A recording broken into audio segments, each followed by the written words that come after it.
Всем привет. Такой вопрос. Колесо Hoverboard S2.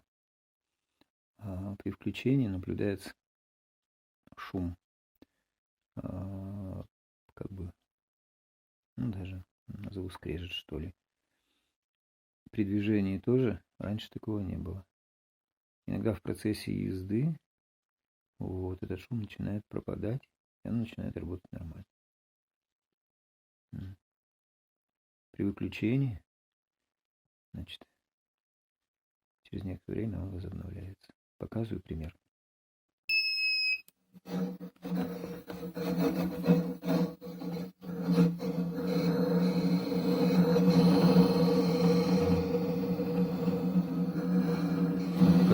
Под напряжением он вот так вот гудит. И не могу понять, что.